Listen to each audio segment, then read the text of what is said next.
হ্যাঁ বলো আইজা, কি করছো তুমি? আমি সেই কখন থেকে অপেক্ষা করে আছি তোমার কলের জন্য, কিন্তু তুমি তো আর কল দিলে না। একটু আড্ডা দিচ্ছিলাম সবার সাথে, তাই কলটা দিতে পারিনি। ও। হুম। আপনি না কি যেন বলবেন, এখন বলুন। আদনান বড় বড় কয়টা শ্বাস ফেলে বলে উঠল। আচ্ছা, আমি তোমাকে ভালোবেসে ফেলেছি। কি বলছেন এগুলো? আপনি আমার আপুর দেবর হন, সম্পর্কে আমাদের বাড়ির নতুন আত্মীয়। এখানে ভালোবাসা টানছেন কেন আপনি? ভালোবাসি বলি ভালোবাসার টানছি। তোমার কি মত? আমাকে ভালোবাসবে? ভালোবাসা শব্দটা শুনে আইজার মাথায় এলো ঈশানের নাম। এই মুহূর্তে ঈশানকে ছাড়া কিছু মাথায় আসছে না। আইজার সাথে সাথে বলে উঠল। না, আমি ভালোবাসতে পারবো না। কেন পারবে না? আমি তোমাকে ভালোবাসি, অনেক আগে থেকেই ভালোবাসি। অনেক আগে মানে? তোমার আপু আর আমার ভাইয়ের অনেক বছর রিলেশন। এর সুবাদে আমি তোমাকে অনেক আগেই দেখেছি, তোমাকে ভালোবেসেছি। আইজা আদনানের কথার উত্তরে কিছু বলতে নেবে এমন সময় ঈশান এসে ছো মেরে আইজার হাত থেকে ফোনটা নিয়ে নিল। আইজা ঈশানকে দেখে তপ্তা খেয়ে গেল। ঈশান নাম্বারটা দেখতেই ফোনের স্ক্রিনে তাকিয়ে দেখলো আপুর দেবর নামের একটা নাম্বার।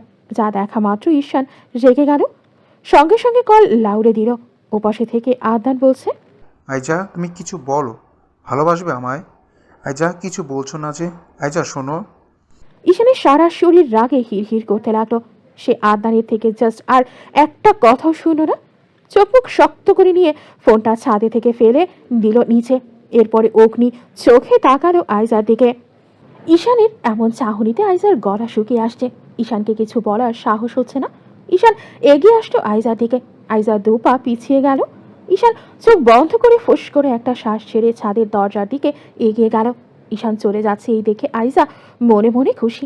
তবে খুশিটা স্থায়ী হলো না। ঈশান ছাদের দরজা বন্ধ করে দিয়ে আইজার দিকে এগিয়ে আসছে।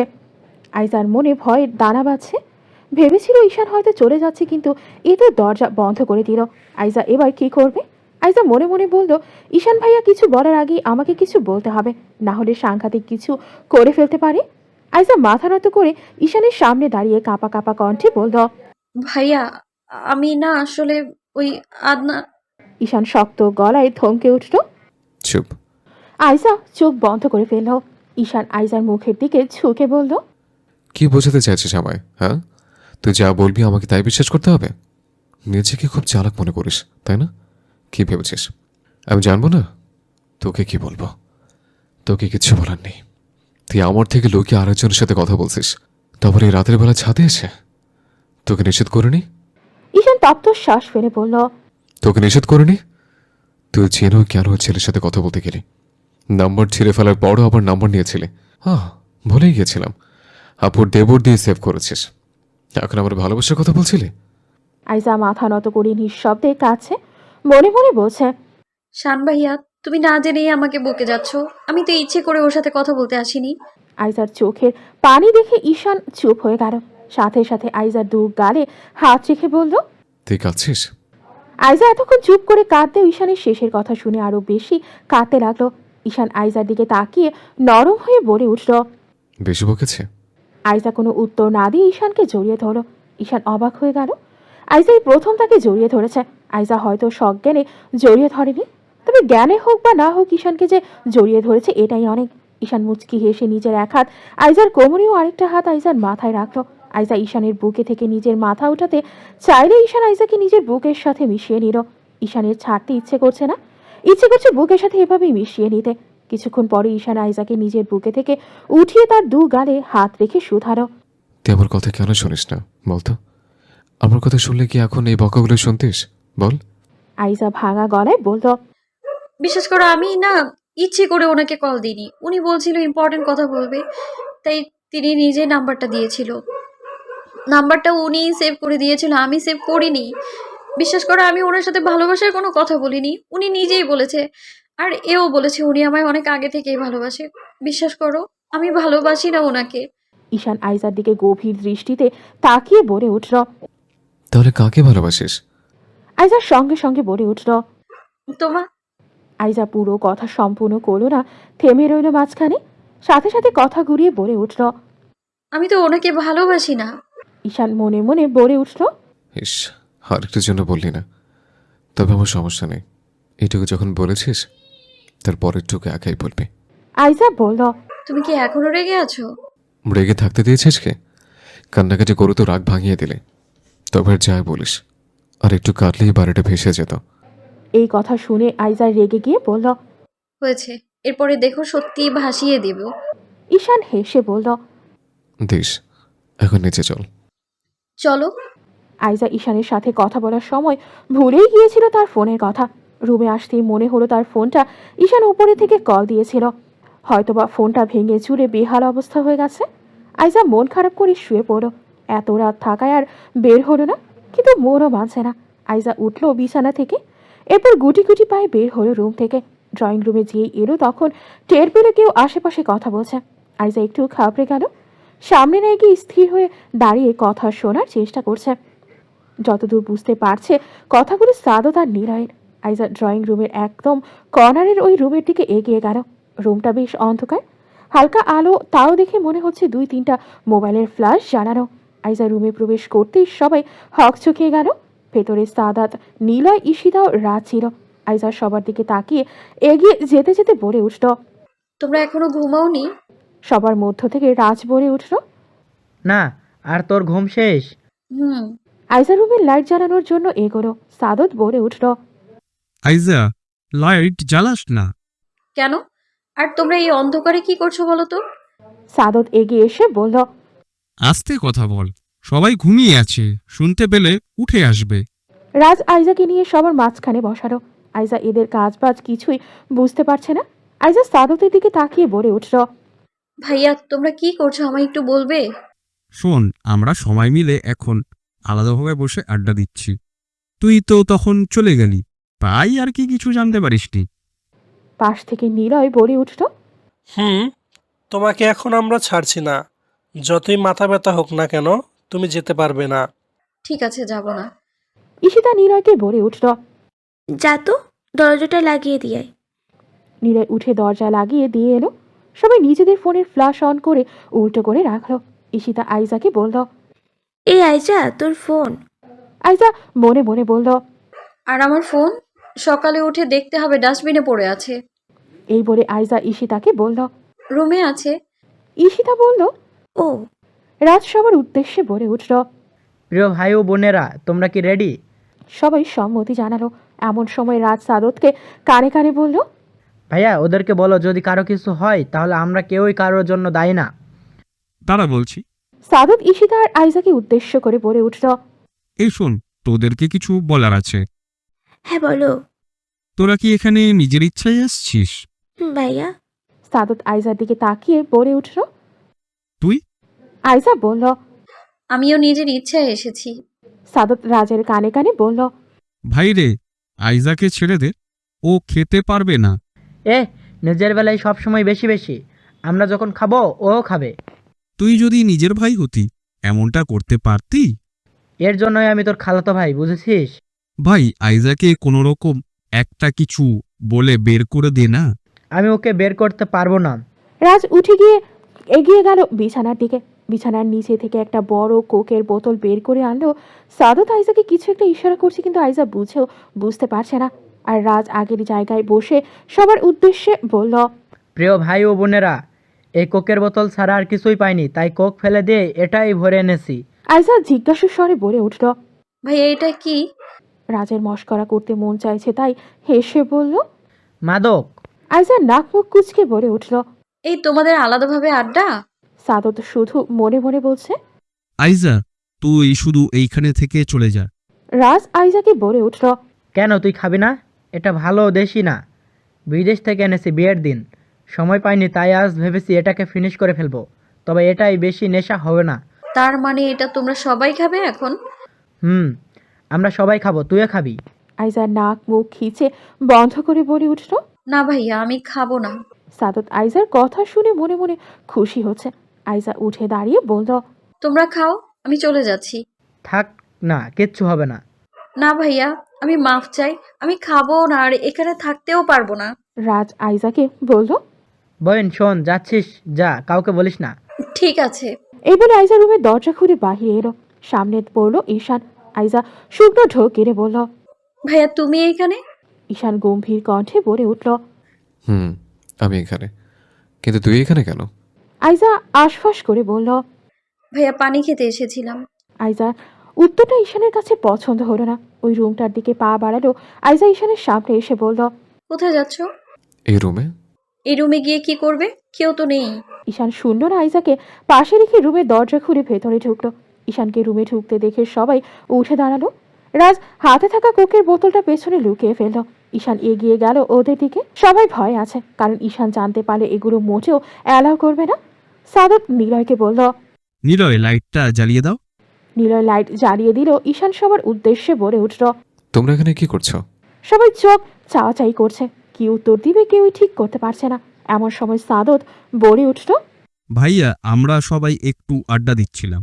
ওটা কি লুকিয়ে রেখেছো? ঈশানের চোখ যায় রাজের পেছনে রাখা কোকের বোতলের দিকে। বলে উঠল। ওটা কি লুকিয়ে রেখেছো? সবাই ঘাবড়ে গেল। সাদত কোকের বোতলটা রাজের দিকে থেকে নিয়ে বলে উঠল। ভাইয়া, আমরা এটা খাওয়ার জন্য এনেছিলাম, কিন্তু এটা খেতে একদম বাজে। ঈশান তখন গম্ভীর গলায় বলে উঠল। বাজিয়ে তাহলে ফেলে দাও। ভাইয়া, আমিও তাই বলছিলাম, ফেলে দিতে হবে। এই বলে সাদত ব্যালকনির দরজা খুলে ব্যালকনিতে চলে গেল এবং মিনিট 2 পরে খালি বোতল নিয়ে ফিরে এলো। কিন্তু ততক্ষণে ঈশান চলে গিয়েছে। রাজ মাথায় হাত দিয়ে বলল। সাদত, তুই সত্যিই ফেলে দিয়েছিস? সাদত হাসার চেষ্টা করে বলল। সরি ভাই, আমি তোকে আবার এনে দেব। সকালবেলা চৌধুরী বাড়ি। ড্রয়িং রুমে রওশন চৌধুরী, নওশাদ চৌধুরী ও ঈশান বসেছিল। মাহমুদা চৌধুরী কিচেনে ঈশানের জন্য কফি ও সবার জন্য চা বানাচ্ছেন। এমন সময় সবার দৃষ্টি ভেদ করে আইজা তাড়াহুড়ো করে সিঁড়ি দিয়ে নেমে এলো। নওশাদ চৌধুরী মেয়ের উদ্দেশ্যে বলে উঠলেন। আইজা, কি হয়েছে? আইজা যেতে যেতে বলল। কিছু হয়নি বাবা। তাহলে এভাবে দৌড়ে কোথায় যাচ্ছ? আমি একটু আসছি বাবা। আইজা বাড়ির বাইরে চলে এলো। রাতে ঈশান যেখানে মোবাইলটা ফেলে দিয়েছিল আইজা সেখানে এসে মোবাইলটা খোঁজাখুঁজি করছে, পাচ্ছে না। আর এখন পাওয়ার কথাও না। সকালে ঝাড়ুদার এসে হয়তো ময়লা ভেবে ডাস্টবিনে ফেলে দিয়েছে। আইজা ফোনটা না পেয়ে মন খারাপ করে চলে এলো বাড়ির ভেতরে। মাহমুদা চৌধুরী আইজাকে দেখা মাত্রই ডেকে উঠলেন। আইজা, এদিকে আয় তো। আইজা চলে গেল কিচেনে। মাহমুদা চৌধুরী বললেন। যা তো মা, তোর ঈশান ভাইকে এই কফিটা দিয়ে আয়। আইজা কফির মগটা হাতে নিয়ে বলল। কোথায় দিয়ে আসবো? ঈশানের রুমে।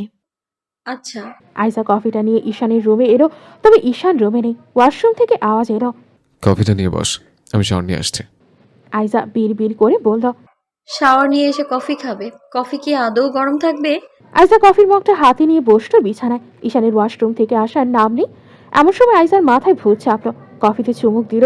আস্তে আস্তে এক চুমুক করে খেতে খেতে সবটুকু খেয়ে খালি মগটা রেখে দিল। নিজে থেকে মাহমুদা চৌধুরীর ডাক ভেসে এলো। আইজা, একবার নিচে আয় তো, তোর বাবা ডাকছে।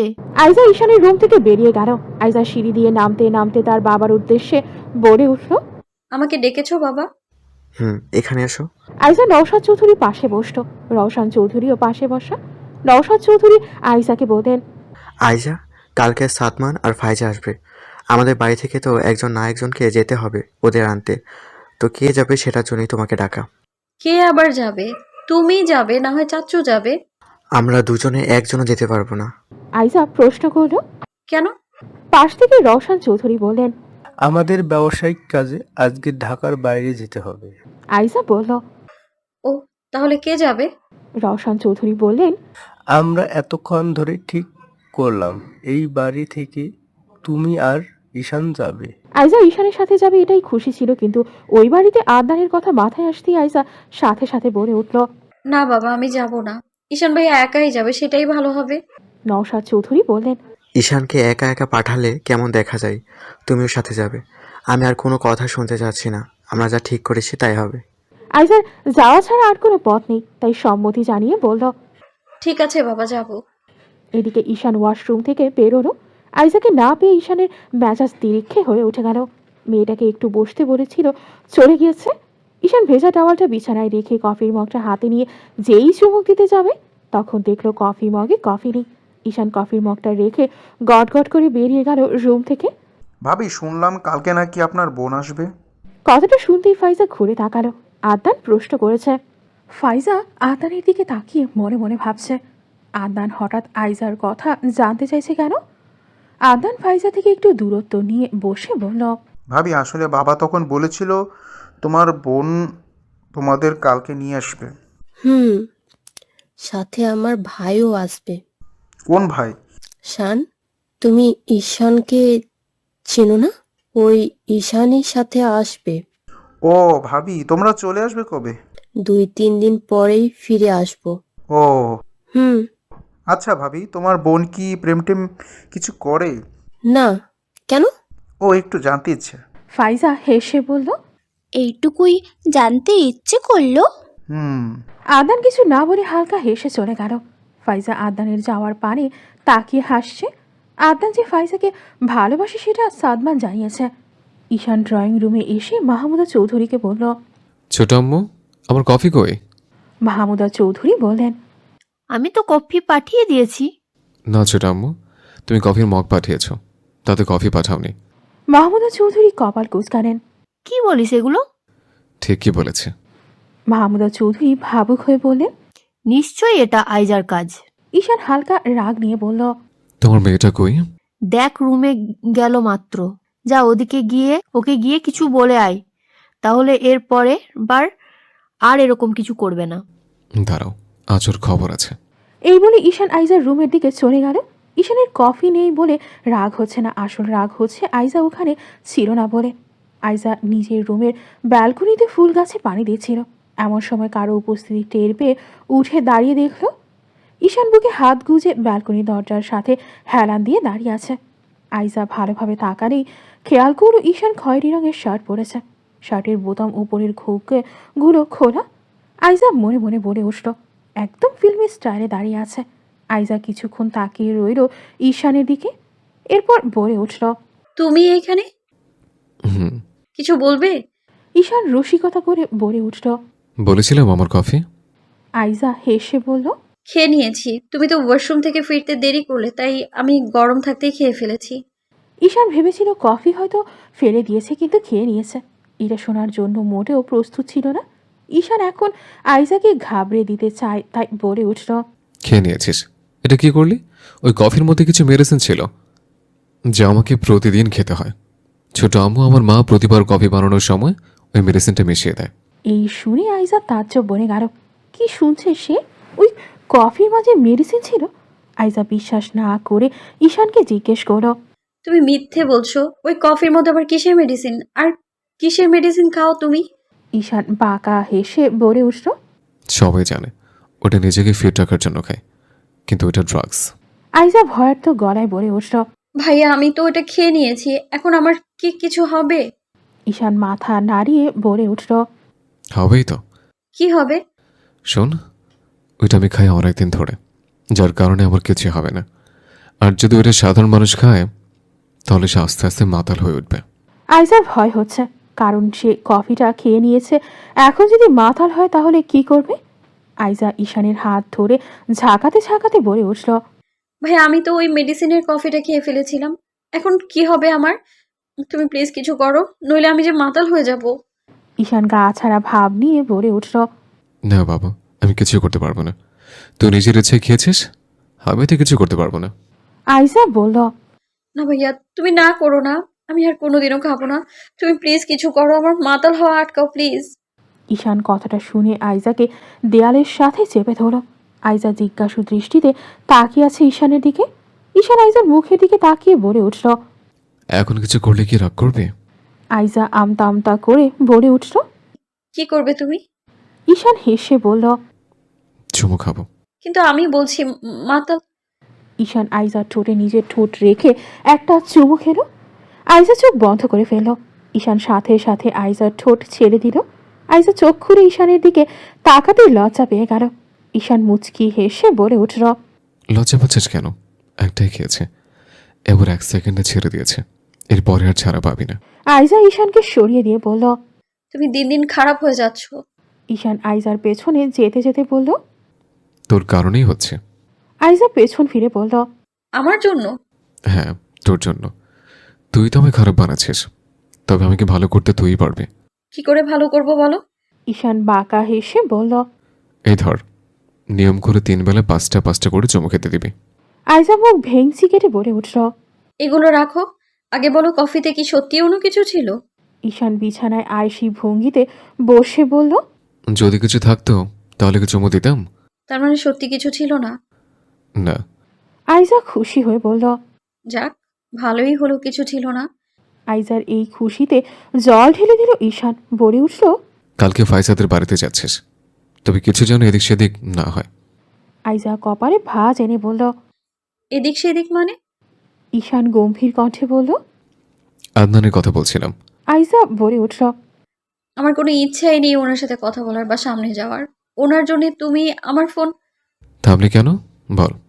আইজা হাসার চেষ্টা করে বলল, ওনার জন্যই তো আমার ফোন ফেলে দিয়েছো। কষ্ট হচ্ছে? কিসের জন্য? ঈশান মস্করা করে বলল। আদনানের জন্য। আইজা মুখ ঘুরিয়ে বলল। ওনার জন্য কষ্ট হবে কেন? ঈশানকে এই বলে বিড়বিড় করে বলল, আদানের জন্য কষ্ট হচ্ছে না, কষ্ট হচ্ছে ওর মোবাইলটার জন্য। তুমি বুঝবে না, তোমার ফোন তো আস্তই আছে, তাই পরের কষ্ট বুঝতে পারছো না। ঈশান বিছানায় থেকে উঠে দাঁড়ালো, মুখে এক অদ্ভুত হাসি রেখে বলল। আইজা রাগ নিয়ে বলল, ঠিক আছে। এই বলে বড় বড় পা ফেলে রুম থেকে বেরিয়ে গেল। ঈশান শ্বাস ছেড়ে বলে উঠল, এখনই যে রাগ আর তো দিন পড়েই আছে। শালা পোল্টিবাজ, আমার সাথে কথা বলবি না। শালা সতী পুরুষ সাজিস। তোকে কে বলেছিল ওইটা বেলকনিতে ফেলে দিতে? আমি কত কষ্ট করে এনেছিলাম। শালা সময় মতো পোল্টি নিলি, আমার কাছে আসবে না, সর। সাদত অসহায় ভঙ্গিমায় বলে উঠল। রাজ, শোনা ভাই আমার, রাগ করে না। আমি বলছি তো তোকে এনে দিব। আর তোর খুব দরকার হলে তুই আমার বাড়িতে চল, আমার কাছে আছে। রাজ রেগে বলল, সর তুই। রাগ করিস না। তখন ওইটা যদি ফেলে না দিতাম, তাহলে আইজার ওই চাচাতো ভাই আমাদের সন্দেহ করত। ওয়েট ওয়েট, এখন বুঝেছি তুই কেন ফেলে দিয়েছিস।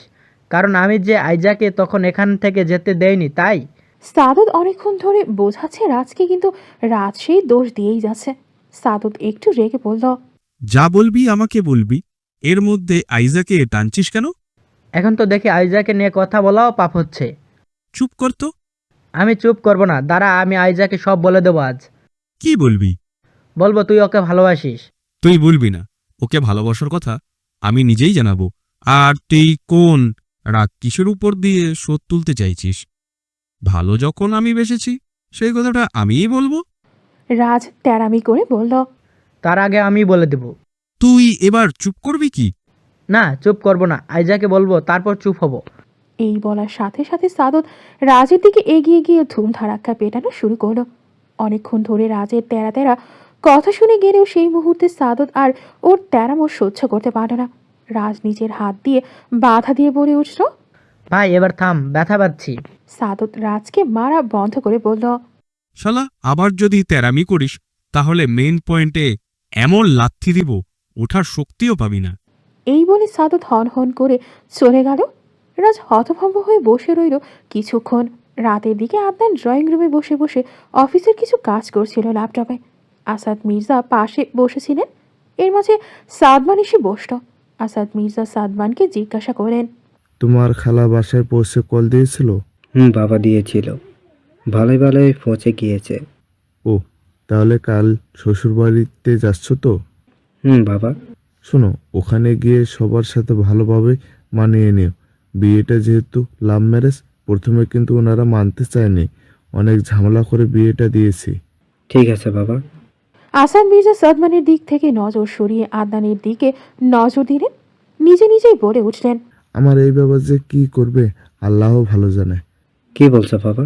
আসাদ মির্জা বলেন, তোমাদের মতিগতি তো ধরতে পারি না। তুমি করলে প্রেম করে বিয়ে, এখন আশঙ্কায় আছি আমার এই বাবা কি যে করে। আদনান বিষম খেয়ে উঠল তার বাবার কথা শুনে। আসাদ মির্জা বলে উঠলেন, দেখছো বিষম খেলো, যদি শুনি তুমিও প্রেম করে বিয়ে করবে তাহলে সোজা বাড়ি থেকে বের করে দেব। সাদমান আর আদনান দুজনে চোখ চাওয়াচাই করল। আদনান আসাদ মির্জাকে বলল, বাবা, প্রেম করে বিয়ে করব না, যদি পছন্দ থাকে তাহলে। আসাদ মির্জা বললেন, পছন্দ থাকলে আমাকে বলবে, তবুও প্রেম করে এসে বলবে না যে বাবা আমি ওর সাথে প্রেম করেছি, ওর সাথে আমাকে বিয়ে দাও। তাহলে আমি এর আগে নেই পিছুও নেই, আর তুমি এই বাড়িতে থাকবে না, আগে বলে দিলাম। আদনান খুশি হয়ে বলল, না না না, তা বলবো না। আসাদ মির্জা বললেন, তা না বললেই ভালো, যদি কোনো মেয়েকে পছন্দ হয় আমাকে বলবে, আমি এনে দেব, কিন্তু প্রেম করে যদি বলো তখন আমি কিচ্ছু করতে পারবো না। আদনান হেসে বলল, না বাবা, পছন্দকে প্রেম পর্যন্ত নিয়ে যাব না, আগেই তোমাকে বলে দিব। সাদমান আদনানের দিকে তাকিয়ে আছে, মনে মনে ভয় আছে ওকে নিয়ে। সাদমান জানে যে ও আইজাকে পছন্দ করে, যদি এখন বলে দেয়। এই মনে মনে আউড়িয়ে সাদমান আদনানকে বলে উঠল। এই চলো তো আমার সাথে। আদনান ল্যাপটপ থেকে চোখ সরিয়ে বলে উঠল। কোথায় যাব এখন? উপরে একটু কাজ আছে। তুমি যাও, আমি আসছি। সাদমান মনে মনে বলল। তোমাকে রেখে যাওয়া যাবে না, না হলে তুমি বাবার কথার তালে তালে আইজা আইজা করে উঠবে। সাদমান আদনানকে তাড়া দিয়ে বলে উঠল। এখনই যেতে হবে। আদনান ল্যাপটপ চাপিয়ে উঠে চলে গেল সাদমানের সাথে। এদিকে আইজা মাত্রই রুমে এলো। এখন অনেকটা রাত হয়েছে, ঘুমও পাচ্ছে, তাই রুমে দরজা লাগিয়ে ঘুমিয়ে শুয়ে পড়ল। শুয়ে শুয়ে ঈশানের কথা ভাবছে। ঈশান যতই বকুক, মারুক, রেগে থাকুক, আইজার কেন যেন ঈশানের কাছেই ভালো লাগে। ঈশানের প্রতি অভিমান কাজ করে, আবার রাগ হয়। ঈশান সারাদিনে বাড়িতে ফেরেনি, বাবা চাচার সাথে ঢাকার বাইরে একটা কাজে গিয়েছে, সকালের মধ্যেই ফিরে আসবে। আইজার হঠাৎ করে আদনানের কথা মনে হলো। কালকে তো আইজা যাবে আদনানের বাড়িতে, সাথে ঈশানও যাবে। আদনান কালকে কিছু না বললেই হয়। আইজা মনে মনে ঠিক করো, কালকে যত যাই হোক ওই বাড়িতে গিয়ে ঈশানের কাছে থাকবে। পরদিন দুপুরের দিকে ঈশান আর আইজা বের হলো। আইজাদের বাড়ির উদ্দেশ্যে ঈশান ড্রাইভ করছে। আধ ঘন্টা পর ঈশান ফাইজার শ্বশুর বাড়ির সামনে এসে গাড়ি থামালো। আইজা গাড়ি থেকে নামতে নিলে ঈশান বলে উঠল। শোন, বাড়িতে ঢুকে আমার সাথে সাথে থাকবে, এমন ভাব নিয়ে থাকবে যেন আদনানকে চিনিস না। আইজা সম্মতি জানিয়ে বলল। ঠিক আছে। এবার চল। ঈশান আর আইজা একসাথে বাড়িতে ঢুকলো। ফাইজা দুজনকে দেখা মাত্রই অস্থির পায়ে এগিয়ে এলো। সাদমানও এগিয়ে এলো। ফাইজা ঈশান আর আইজার আদর আপ্যায়নে কোনো ত্রুটি রাখলো না। সবাই যে যার চিন্তায় আছে, আর ঈশান আছে নিজের চিন্তায়। সবাইকে দেখতে পাচ্ছে, কিন্তু তার দলের দুশ্মন আদনানকে দেখতে পাচ্ছে না। খাওয়া দাওয়া শেষ হতেই ফাইজা ও আদনান রেডি হতে চলে গেল। ঈশান আর আইজা ড্রয়িং রুমে বসে আছে। ঈশানের শুধু শুধু বসে থাকতে ভালো লাগছে না, আইজাকে জ্বালাতে ইচ্ছে করছে। কিছুক্ষণ ভেবে শয়তানি বুদ্ধি বের করে আইজাকে বলে উঠল। কে রে, আদনানকে খুঁজছিস? আইজা হা হয়ে তাকিয়ে রইল ঈশানের দিকে, বুঝতে পারছে না ঈশানের হাবভাব। ভাইয়া কি বলছে এগুলো? আমি কেন আদনানকে খুঁজবো? ঈশান হেয়ালি করে বলে উঠল। না, খুঁজতেও পারিস, তোর তো আবার ভালোবাসার মানুষ। আইজা রেগে গিয়ে বলল। শুধু বাড়ি যাই, তোমাকে দেখে নিব আমি। ঈশান ঠোঁট কামড়ে হেসে বলল। এখানে দেখ, তোর সামনে তো আছে। সাদমান আর ফাইজা রেডি হচ্ছে, এমন সময় আদনান সাদমানকে কল দেয়। হ্যালো ভাইয়া, তুমি কোথায়? আমি রেডি হচ্ছি। তুই কোথায়? একবারও দেখলাম না তোকে। ভাই আমি সাদে। তুই ছাদে থেকে আমায় কল করেছিস কেন? ভাইয়া একটা কাজ করে দাও না। কি কাজ করে দিব? এখন আমি আর তোর ভাবি চলে যাব, আর তুই ছাদে কি করছিস? নিচে আয়। না, আমি নিচে যাব না, তোমাকে এখন একটা কাজ করে দিতে হবে। কি কাজ বল? ভাইয়া আইজাকে একটু ছাদে পাঠিয়ে দাও না, বেশি না, জাস্ট একটু কথা বলবো। তুই পাগল হয়ে গেছিস? আমি ওকে এখন কি বলবো? বলবে যে শালিকে আদনান ছাদে আছে, একটু দেখা করে এসো। না, আমি পারবো না। তাহলে আমি ভাবিকে বলছি যে তুমি তার সাথে রিলেশন করার আগে আরও একটা মেয়ের সাথে রিলেশন করেছো, আর একটু আধটু নয়, বানিয়ে বলবো। সাদমান বিড়বিড় করে বলল। তুই তো দেখি নিজের ভাই হয়ে আমাকে মারবি। সাদমান কুল কিনারা না পেয়ে বলল। দাঁড়া, আমি ফাটাচ্ছি। সাদমান ফোন রেখে রুম থেকে বেরোলো। পেছন থেকে ফাইজা বলে উঠল। এখন আবার কোথায় যাচ্ছ তুমি? একটু কাজ আছে, এখনই চলে আসবো। আচ্ছা যাও। সাদমান ড্রয়িং রুমে এসে দেখলো ঈশান আর ফাইজা বসে আছে। আইজা সাদমানকে দেখা মাত্রই বলে উঠল। তোমাদের রেডি হওয়া হয়েছে? আমার হয়েছে, তোমার আপুর হয়নি? পাশ থেকে ঈশান বলল। ওই এক গলের গরু না, দেখো আজ রাত না হলেই হয়। আইজা চোখ পাকিয়ে তাকালো। ঈশান সঙ্গে সঙ্গে বলে উঠল। আমি কিন্তু তোদের দুই বোনকে মিন করে বলিনি। আমি বাড়িতে ফিরে বড় আম্মুকে বলে দিব। সাদমান দুজনের কথার মাঝে বলে উঠল। আইজা শোনো তো। হ্যাঁ ভাইয়া বলুন। একটু আমার সাথে এসো না। কোথায়? ছাদে। ঈশান মনে মনে বলল। নিশ্চিত দুশ্মনটা ডেকেছে, আমি এসেছি বলে সাহস পাইনি, এখন আমার ভাইটাকে দিয়ে বলাচ্ছে। দাঁড়া, আমিও কম না। ঈশান ফোরন কেটে বলল। ছাদে যাবেন কেন? ওই আইজাকে নিয়ে আমার আর ফাইজার কিছু ছবি তুলবো। তুমি একটু বসো, আমরা চলে আসব। ঈশান বলে উঠল। ভাই আমার কোনো সমস্যা নেই, আমিও যাব। না, তুমি থাকো ছাদে, রোদ আছে। শুধু শুধু আমাদের জন্য কষ্ট করতে যাবে কেন? ঈশান ভাবুক হয়ে বলল। কিন্তু এখন তো বিকেল। তাও হালকা রোদ আছে, তোমার কষ্ট হবে। ঈশান হেসে বলল। না, কষ্ট কি, এখানে একা একা বসে বোর ঘর থেকে আপনাদের সাথে রোদে দাঁড়িয়ে থাকাও ভালো। সাদমান যেন কোনো মতেই ঈশানের কথার সাথে পেরে উঠছে না। ঈশানও নাছর বান্দা আজ আইজাকে কোনো মূল্যে একা ছাড়বে না। আইজা সাদমানকে বলল। তাহলে চলুন ভাইয়া। সাদমান কি করে যাবে যদি ঈশান সাথে যায়? উপরে আদনান বসে আইজার জন্য অপেক্ষা করছে, আর এদিকে ঈশান বলছে সাথে যাবে। সাদমান এখনো এই প্রসঙ্গ পাল্টাতেও পারবে না, যেহেতু ঈশান যাওয়ার জন্য উঠে দাঁড়িয়ে আছে। ঈশান সাদমানের থেকে উত্তর না পেয়ে এবার অত্যন্ত শিওর হলো যে এটা আদনানের কাজ। 2 মিনিট পরে ঈশান সাদমানকে তাড়া দিয়ে বলল। ভাইয়া চলুন। সাদমান বলে উঠল। আসলে ভাবছিলাম ছবি তুলব না, ছবি তুলতে গেলে এখন অনেক দেরি হয়ে যাবে। ঈশান মনে মনে বলল। ঈশান, সাদমান ও আইজা এই দুজনের হাত ধরে সিঁড়ির দিকে যেতে যেতে বলল। এখন কথা ঘোরালেও কোনো কাজ হবে না, এবার যে আপনাদের ছবি তুলিয়েই বাড়ি যাব। সাদমান এখন জোর দিয়ে নাও করতে পারছে না। ঈশান খুব শক্তপোক্তভাবেই ধরেছে তাকে। ঈশান যেতে যেতে আইজাকে বলে উঠল। চলুন তো, দেরি হবে না, আমি তুলে দেবো ছবি, তাও স্পেশাল ছবি। ঠিক আছে। সাদমান বুঝতে পারছে না কি করবে এখন। ফোনটাও নিয়ে আসেনি যে আদনানকে মেসেজ দিয়ে জানাবে। ঈশান আর সাদমান ছাদে আসলো। আদনান পেছন ঘুরে দাঁড়িয়েছিল। ঈশান আদনানকে দেখে আশ্চর্য হলো না, মনে মনে যা ভেবেছে তাই হয়েছে। আইজা এসেছে ভেবে আদনান পেছনে কাউকে না দেখেই বলে উঠল। তুমি এসেছো? ঈশান যেন কিছু বুঝতে না পারে, তাই সাদমান হেসে হেসে বলে উঠল। আদনান, তুই এখানে দেখ, ঈশান এসেছে।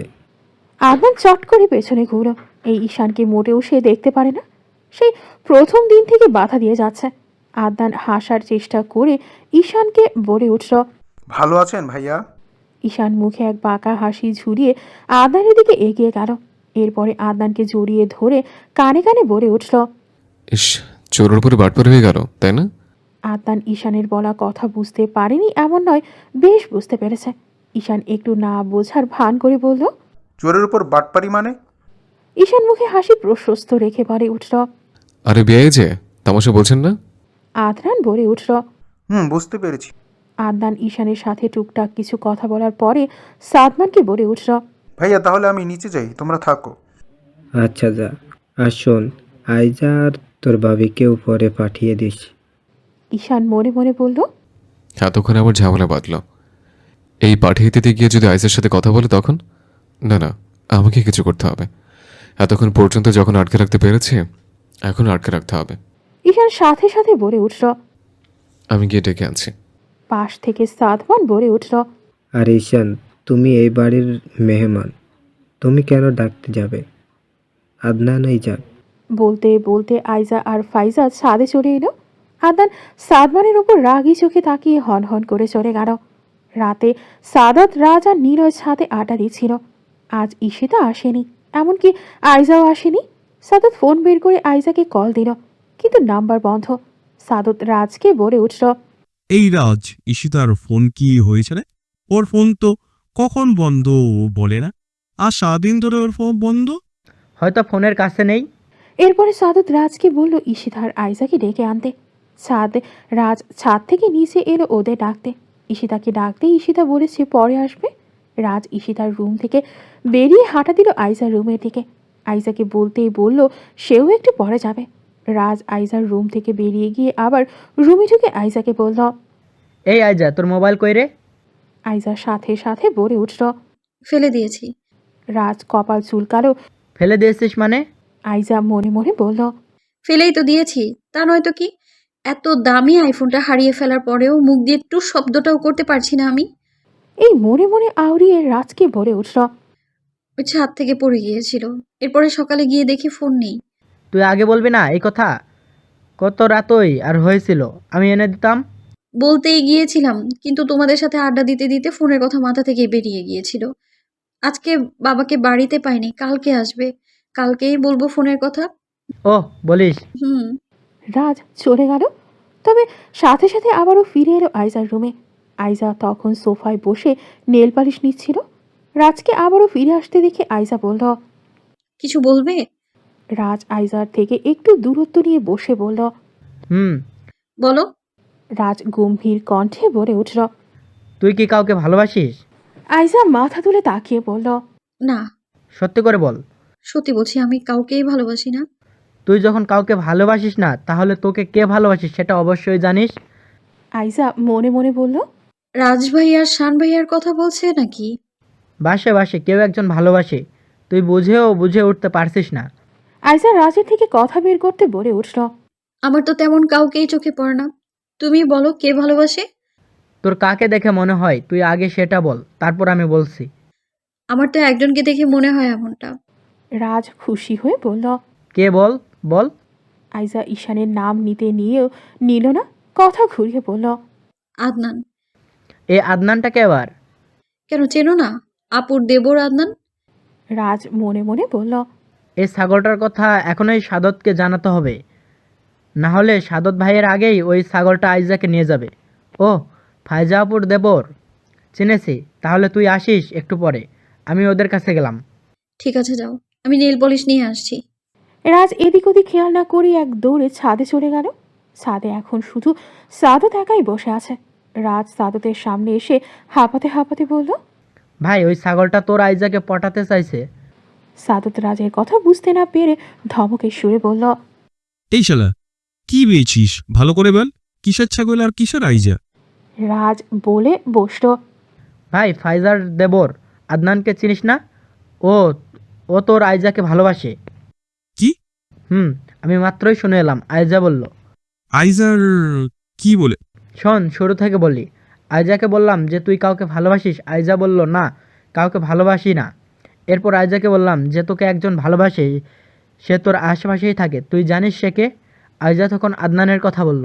এই কথা শুনে সাদত কিছুক্ষণ এই বিষয়ে ভেবে রাজকে বলল। আইজার কি বলেছে? আমাকে কিছু করতে হবে। আইজা বলতে হবে যে আমি ওকে ভালোবাসি। রাজ বলল। ভাইয়া, তাহলে আজই ওকে বলে দাও। সাদত ভাবুক হয়ে বলল। না, এত তাড়াহুড়ো করলেও হবে না। তাহলে কি করবে? কালকে বাড়িতে ফিরতে হবে আমাকে। বাড়ি ফিরে কি করবে? বাড়িতে ফিরে আম্মুকে সব বলবো, এরপর বিয়ের প্রস্তাব নিয়ে আসবো এই বাড়িতে। রাজ খুশি হয়ে বলল। তাহলে তো ভালোই হয়। আমি কালকেই সকালেই বাড়িতে চলে যাব। দরকার হলে তার পরের দিনই আম্মুকে নিয়ে আসবো। তুই আসিস তো আমার সাথে? আমি সবসময় তোমার সাথে আছি। মাহমুদা চৌধুরী মাত্রই রুমে এলেন। এতক্ষণ নিচে ড্রয়িং রুমে মেয়ের জামাই ও বাড়ির সবার সাথে বসে কথা বলছিলেন। রাত হওয়ায় সবাইকে যে যার রুমে পাঠিয়ে তিনিও চলে এসেছেন। নওশাদ চৌধুরী গিয়েছেন ঢাকার বাহিরে, আজ বাড়িতে ফেরেননি, কালকে ফিরবেন। মাহমুদা চৌধুরী লাইট নিভিয়ে বিছানায় এলেন। এমন সময় বাহির থেকে ঈশান ডেকে উঠল। ছোট আম্মু, ঘুমিয়ে পড়েছ কি? মাহমুদা চৌধুরী হাই তুলে বললেন। না, ঘুমাইনি। বাহির থেকে ঈশান বলে উঠল। একটু খোলো তো, কথা বলবো। মাহমুদা চৌধুরী বিছানায় থেকে নেমে রুমের লাইট জ্বালিয়ে রুমের দরজা খুলে দিলেন এবং বললেন। আয়, ভিতরে আয়। না ছোট আম্মু, ভেতরে যাব না। এই বলে ঈশান একটা ফোন মাহমুদা চৌধুরীর দিকে এগিয়ে দিয়ে বলল। ছোট আম্মু, দেখো তো, এটা আইজার ফোন কিনা? মাহমুদা চৌধুরী ফোনটা হাতে নিলেন। তিনি দেখলেন এই ফোনের ওয়ালপেপারে আইজার ছবি এবং ফোনটা উল্টিয়ে পাল্টিয়ে দেখে বলেন। হ্যাঁ, এটা আইজার ফোন, কিন্তু তুই কোথায় পেলি? ঈশান স্বাভাবিক ভঙ্গিতে বলে উঠল। ছোট আম্মু, এই ফোনটা আমি ছাদে পেয়েছি, মনে হয় ও ফেলে এসেছিল। এই হয়েছে এক জ্বালা, মেয়েটা কখন কি করে আল্লাহ জানেন। তোমার মেয়েকে একটু বুঝিও, এত মন ভালো হলে হবে? আমি এখন ছাদে গেছিলাম বলে পেয়েছি, যদি নিচে নিচে পড়ে যেত তখন তো ভেঙে যেত। আর সকালে উঠে খুঁজতে যাওয়ার আগেই দেখতে ঝাড়ুদার এসে ডাস্টবিনে ফেলে দিয়েছে। তাই তো, তাই হয়তো। তুই ছাদে গিয়েছিলিস বলেই ফোনটা বেঁচে গেল। আর আয়জাকে কিছু বলতে হবে, তাহলে দ্বিতীয়ত এমন ভুল আর কখনো করবে না। কিছু বলে দিও। মাহমুদ চৌধুরী বললেন। এখন মনে হয় ও ঘুমিয়ে গিয়েছে, সকালেই ওকে ফোনটা দিয়ে দেব।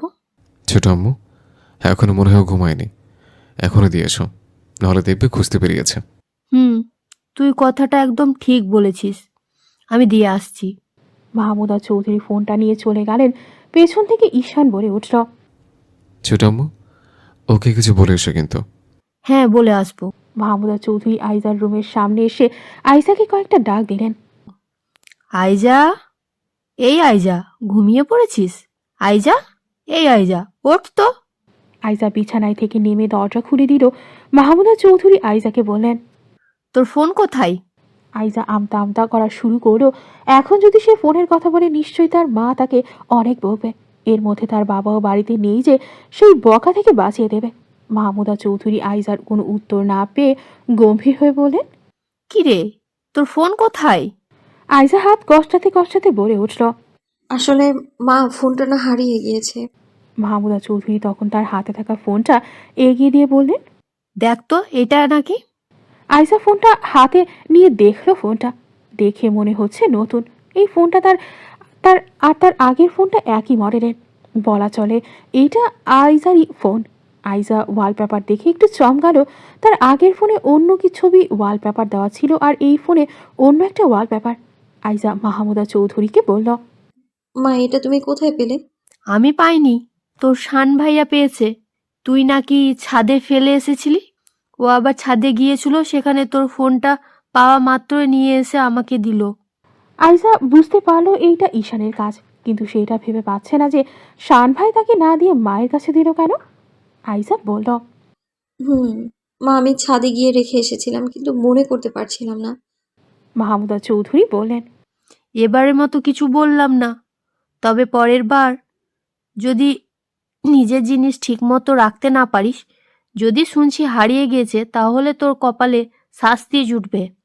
আইজা মাথা ডান বাম নাড়িয়ে বলল, না মা, আমি নিজের জিনিস নিজের কাছেই রাখবো। এখন ঘুমিয়ে পড়। ঠিক আছে। মাহমুদা চৌধুরী চলে গেলেন। আইজার রুম থেকে বেরিয়ে এদিক ওদিক তাকালো, দেখলো ঈশান আশেপাশে আছে নাকি, কিন্তু ঈশান কেন ঈশানের টিকিটাও দেখতে পেল না। আইজা ফিরে এলো রুমে, ফোনটা উল্টিয়ে পাল্টিয়ে দেখতে লাগলো। এই ফোনটা তার আগের ফোনের মডেল। এমন সময় ঈশান আইজার রুমে ঢুকে দরজা লাগিয়ে দিল। আইজা এগিয়ে গিয়ে বলল, তুমি? ঈশান আইজার দিকে এগোতে এগোতে বলল, কেন, আশা করিস না বুঝে? দেখলাম তো আমাকে খুঁজলে। আমি তোমাকে কখন খুঁজলাম?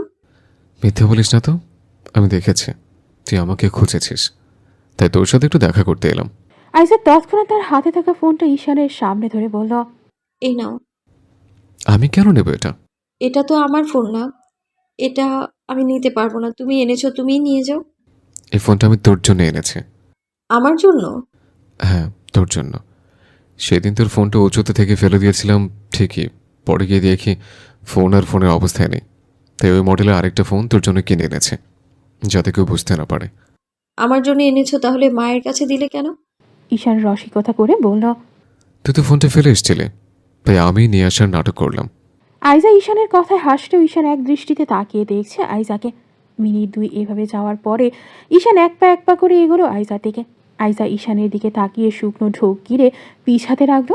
আইজা পিছাতে পিছাতে দেয়ালে এসে তার পিঠ ঠেকলো। ঈশানও আইজার প্রতি অতি কাছে। আইজা দুই হাত দিয়ে ঈশানকে সরিয়ে দিতে নিলে ঈশান সাথে সাথে আইজার দুই হাত দেয়ালে চেপে ধরল। আইজা কাঁপা কাঁপা কণ্ঠে বলে উঠল, ভাইয়া সরো। ঈশান বাঁকা হেসে বলল, তোর কাছে এসেছে সরে যাওয়ার জন্য নয়। এই বলে ঈশান সুর দিয়ে বলে উঠল, আইজা, একটা চুমু খাই, বিশ্বাস কর একটাই খাবো, খেতে দিবি? এই বলে ঈশান সাথে সাথে আইজার ঠোঁটে ঠোঁট ডোবালো। আইজা চোখ বন্ধ করে নিল। সারা শরীরে আলাদা এক কম্পন বয়ে গেল।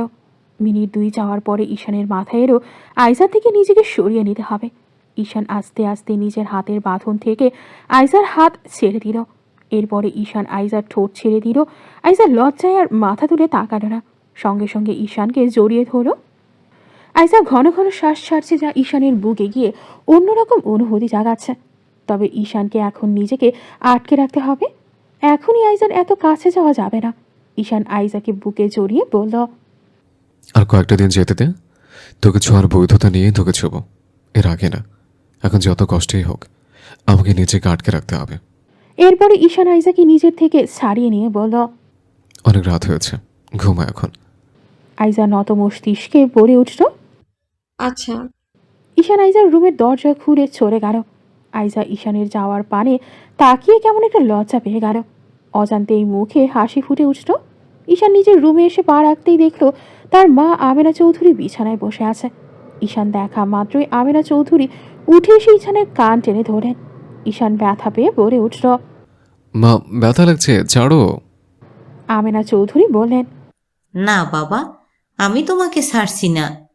তুমি তো দেখি এখন অনেক বড় হয়ে গিয়েছো, লুকিয়ে লুকিয়ে প্রেম করছো। কি বলছো মা এগুলো? ও ও এখন আমি বললেই মা এগুলো কি বলছো তাই না? মা, কান ছাড়ো, ব্যথা লাগছে খুব। আমেনা চৌধুরী ঈশানের কান ছেড়ে দিয়ে বলল। ভালোবাসো আইজাকে? ঈশান কপাল চুলকিয়ে বলল, হ্যাঁ। আমেনা চৌধুরী হেসে বললেন, এখন কি আমাকে তোমার বাবাকে জানাতে হবে নাকি তুমি নিজেই জানাবে? মার কয়েকটা দিন, আমি নিজে জানাবো বাবাকে। তবে মা, তোমার তো কোনো অসুবিধা নেই?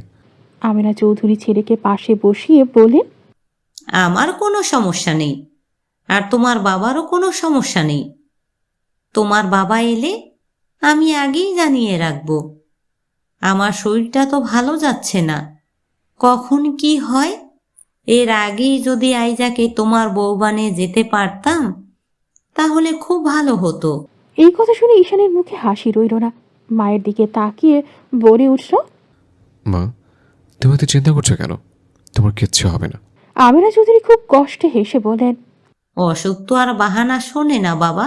আমি মনে হয় আইজাকে তোমার বউ বানিয়ে রেখে যেতে পারবো না। ঈশান মায়ের সামনে হাঁটু গেড়ে বসল। মায়ের কোলে মাথা রেখে বলে উঠল, কিচ্ছু হবে না মা, আইজাকে তুমি পুত্রবধূ বানিয়ে যেতে পারবে। আমেনা চৌধুরী ছেলের মাথায় পরম যত্নে বিড়ি কেটে দিলেন। আরও অনেক কথা বললেন। সকাল হতে সাদত আর রাজ বাড়িতে যাওয়ার জন্য রেডি হয়ে নিচে নামলো। ড্রয়িং রুমে তখন ঈশান বসে কফি খাচ্ছিল আর ল্যাপটপে কাজ করছিল। আর মাহমুদা চৌধুরী কিচেনে ছিলেন। বাড়ির কেউই এখনও ওঠেনি। মাহমুদা চৌধুরী সাদত আর রাজকে দেখে বলে উঠলেন, এই তোরা দুজনে এত সকাল সকাল রেডি হয়ে কোথায় যাচ্ছিস রে? খালামণির বাড়িতে চলে যাচ্ছি। এই শুনে ঈশান হতবাক হয়ে তাকালো সাদতের দিকে। মনে মনে বলল, সবসময় তো দেখে হাইসা হাইসা করতে, আর আইজের পেছনে পড়ে থাকতে। এখন আমার বাড়ি চলে যাচ্ছে কেন? কিছু তো হয়েছে এদের, না হলে এরা চলে যাওয়ার লোক না। মাহমুদা চৌধুরী বললেন, এই তোরা এই সাত সকালে বাড়িতে চলে যাচ্ছিস মানে? খালামণি, বাড়িতে চলে যাচ্ছি। বাড়িতে চলে যাবি মানে? আর কয়েকটা দিন থেকে যা। না খালামণি, আর থাকতে পারবো না। কেন, কিছু কি হয়েছে? না খালামণি, কিছু হয়নি, একটা কাজ পড়ে গিয়েছে তাই চলে যাচ্ছি। পাশ থেকে রাজ বলে উঠল, খালামণি, খুব গুরুত্বপূর্ণ কাজ, এখনই বেরিয়ে যেতে হবে আমাদের। মাহমুদা চৌধুরী বললেন, আর একটু দেরি কর, আমি ছটফট রান্না শেষ করছি, না খাইয়ে তোদেরকে কিভাবে যেতে দিই বল? খালামণি, তুমিও না, আমরা কি একবারে চলে যাচ্ছি যে না খাইয়ে বের করে দিতে পারবে না? আমরা আবার আসব, তুমি এখন আর বাধা দিও না। আমাদের খুব জরুরি একটা কাজ পড়ে গিয়েছে, এখনই বেরিয়ে যেতে হবে। মাহমুদা চৌধুরী অনেক বলেও আর ওদের দুজনকে রাখতে পারেন না। শেষে সাদতকে বললেন, তোরা একটু দাঁড়া, আমি রুম থেকে আসছি। আচ্ছা যাও। মাহমুদা চৌধুরী চলে গেলেন। এমন সময় সাদত রাজকে বলে উঠল, রাজ, আমার চার্জার মনে হয় রুমে ফেলে এসেছি, এখানে ব্যাগে তো নেই, তুই এখানে বস, আমি নিয়ে আসছি। যা নিয়ে আয়। সাদত সিঁড়ি বেয়ে ওপরে চলে গেল। রাজ ঈশানের পাশাপাশি সোফায় বসল। ঈশান ল্যাপটপ থেকে চোখ সরিয়ে রাজের দিকে তাকিয়ে বলল, তোমরা চলে যাচ্ছ কেন? আর কয়েকটা দিন থেকে যেতে পারতে। ভাইয়া, আমাদের চলে যাওয়ার পেছনে অনেক বড় একটা কারণ আছে। ঈশান ল্যাপটপ চালিয়ে বলল, কি কারণ? আসলে সাদত ভাই আইজাকে বিয়ে করতে চাই, সেটা খালামণিকে জানাতে আজ বাড়িতে যাচ্ছে। আর বেশি সম্ভব কালকে খালামণিকে সাথে করে বিয়ের প্রস্তাব নিয়ে আসবে এই বাড়িতে। ঈশান না বোঝার ভান করে বলল, ও, সাদত তাহলে আইজাকে ভালোবাসে, আর ওর মাকে নিয়ে কালকে বিয়ের প্রস্তাব নিয়ে আসবে এই বাড়িতে? ভাইয়া, এই কারণে আমরা চলে যাচ্ছি। আর আইজার থেকে শুনেছি ওকে নাকি ফাইজার দেবর আদনান ভালোবাসে, আর আদনান বিয়ের প্রস্তাব দেওয়ার আগেই সাদত ভাই বিয়ের প্রস্তাব নিয়ে আসবে। ঈশানের রাগ উঠেও যেন প্রকাশ করতে পারছে না। আইজা তো তারই, অথচ সবাই চারিদিক থেকে পাওয়ার জন্য উঠে পড়ে লেগেছে। ঈশান কোনো রকম দাঁতে দাঁত চেপে রাজের কথা শুনে যাচ্ছে। এমন সময় মাহমুদা চৌধুরী এলেন ড্রয়িং রুমে। রাজ আর কিছুই বলতে পারল না। সাথে সাথে সাদত নামলো। মাহমুদা চৌধুরী সাদত আর রাজকে বাড়ির বাইরে এগিয়ে দিতে গেলেন। ঈশান ল্যাপটপ খুলে কাজে মন দিল, কিন্তু মাথায় রাজের কথাগুলো ঘুরপাক খাচ্ছে। মিনিট 5 এভাবে যাওয়ার পর সাদমান সিঁড়ি বেয়ে নিচে নামলো। ঈশান সাদমানকে দেখা মাত্রই তার মাথায় শয়তানি বুদ্ধি চাপলো। মনে মনে বলল, আইসাকে বিয়ের প্রস্তাব দেওয়া না, দাঁড়া, একটাকে ভালো থাকতে দেব না। সাদমান এসে বসলো ঈশানের পাশাপাশি সোফায়। ঈশান ল্যাপটপের দিকে তাকিয়ে সাদমানকে বলে উঠল, ভাইয়া কেমন লাগছে শ্বশুর বাড়িতে? সাদমান হেসে বলল, ভালো লাগছে। যদি কোনো অসুবিধা হয় আমাকে অন্তত আগে জানাবেন। ঠিক আছে। ঈশান এবার ল্যাপটপ চাপিয়ে সাদমানের দিকে তাকিয়ে রসিকতা করে বলে উঠল, ভাইয়া এবার মনে হয় আপনারা একটা বিয়ে খেতে পারবেন। সাদমান কপাল কুঁচকে বলল, বিয়ে কার বিয়ে? আইসার। সাদমান বলল, আইজার বিয়ে কবে আর কার সাথে? ঈশান হেসে বলল, সাদতের সাথে। একটু আগে রাজ বলছিল যে সাদত নাকি আমাদের আইসাকে ভালোবাসে, বিয়ের প্রস্তাব নিয়ে আসবে কালকে। আর ছোট মতো মনে হয় রাজি, কারণ সাদত তার বোনের ছেলে এমনিতেই আদরের। আর তার মধ্যে মেয়ের জামাই হবে। এই শুনে সাদমান কিছুক্ষণ তার ভাই আদনানের কথা ভাবল। আদনান তো আইজাকে ভালোবাসে, আইজাকে বিয়েও করতে চায়, কিন্তু এখন বাধা হয়ে দাঁড়ালো সাদত। সাদমান কথাগুলো মনে মনে আওড়ালো, বিড়বিড় করে বলল, আমাকে এক্ষুনি আদনানকে সবটা জানাতে হবে। সাদমান উঠে দাঁড়ালো। ঈশান বলে উঠল, ভাইয়া কোথায় যাচ্ছেন? সাদমান হালকা হেসে বলল, ওই দেখে গিয়ে ফাইজা কোথায় গেল? অনেকক্ষণ আগে বলেছিল যে নিচে আসবে, এখনো নিচে এলো না। আমি ওকে নিয়ে আসছি। ঈশান বলল। ঠিক আছে। সাদমান চলে গেল রুমে। রুমে তখন ফাইজা ছিল না, তাই বিছানায় বসে আদনানকে কল দিল। আদনান ঘুমিয়েছিল এমন সময় ফোন বেজে উঠে একটু বিরক্ত নিয়ে ফোনটা হাতে নিল। দেখলো সাদমান কল দিয়েছে। আদনান কল রিসিভ করে ঘুম ছাড়ানো কণ্ঠে বলে উঠল, ভাই এত সকালে কল দিয়েছো কেন? এদিকে সন্ধ্যা হয়ে গিয়েছে ভাই, একটু পর আইজার বিয়ে আদনান কিছুই বুঝতে পারল না, তাই আগের ন্যায় বলে উঠল, কি বলছো আইজার বিয়ে? সন্ধ্যা কিছু বুঝতে পারছি না আমি। বাইরে তুই যে আইজাকে ভালোবাসিস, ওকে বিয়ে করতে চাস, আর এদিকে আইজার বিয়ের ব্যাপারে কথা হচ্ছে। আদনান হেয়ালির স্বরূপ বলে উঠল। বিয়ের কথা হচ্ছে হোক, বিয়ে তো আর হচ্ছে না। সাদমান এ পাশে থেকে বলল, শোন, আইজার বিয়ের কথাটা হচ্ছে ওর খালাতো ভাইয়ের সাথে, সবাই রাজি হয়ে আছে। এই শুনে আদনান এক লাফে উঠে বসলো। এরপরে বলল, ভাইয়া ওর বিয়ের ব্যাপারে কথা হচ্ছে, তুমি কি কিছু একটা বলে দাও। তোর কি মনে হয় আমি একা বললে ওনারা শুনবে? প্রেম করে বিয়ে করেছি, এখন আমার ওনাদের সামনে তোর কথা বলা ঠিক হবে না। তাহলে যে আইজার বিয়ে হয়ে যাবে? আদনান মাথায় হাত দিয়ে বলে উঠল, চাই, খুব করে চাই ভাইয়া, খুব তাড়াহুড়ো হয়ে যাচ্ছে না? সাদমান গম্ভীর গলায় বলল, এই শোন, তুই কি আইজাকে ভালোবাসিস?